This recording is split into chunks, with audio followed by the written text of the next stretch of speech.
And now shifting focus to the war in Europe, tensions between Russia and Ukraine continue to rise despite recent efforts to ease hostilities. A temporary ceasefire over the Easter weekend offered a brief pause in fighting, but violence quickly resumed once the truce ended. In eastern Ukraine, Russian drone strikes caused a fire at a local food establishment and damaged a home. Then in the southern Mykolaiv region, officials confirmed a missile attack on the city during the early morning hours, though it caused no casualties or damage.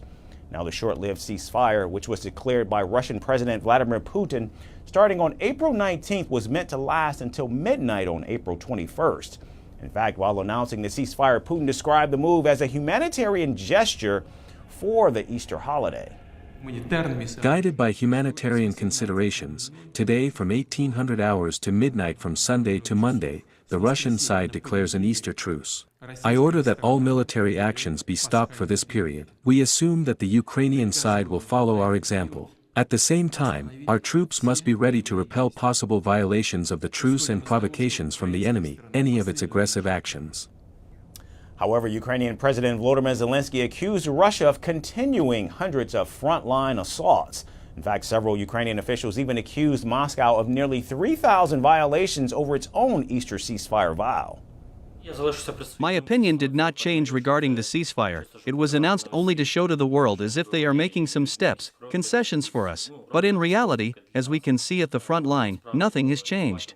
I think it is a blatant lie, as it always was. And now President Donald Trump has entered the conversation, making headlines with his remarks on the situation. On his Truth Social platform, President Trump expressed hope that Russia and Ukraine would in fact reach a peace deal this week.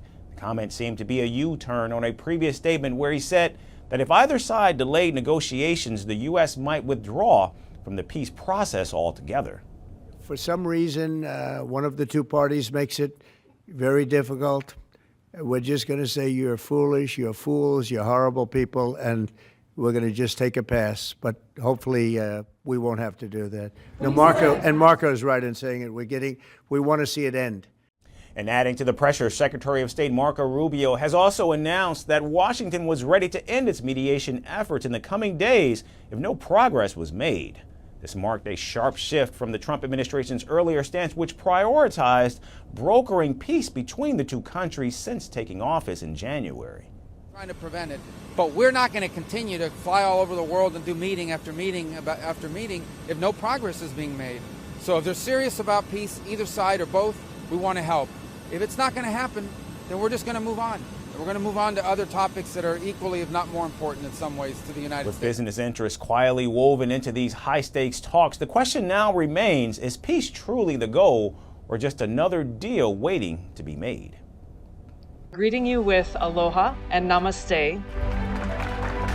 I love India. Presence, occupation of a territory by another country pertains to India, what we saw in Kashmir.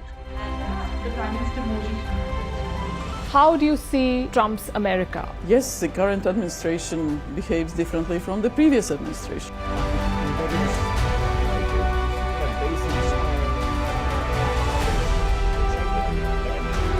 Are you saying that there are foreign powers who are trying to bring down the current government in Syria? Exactly. Bluntly, Iran, maybe Russia too.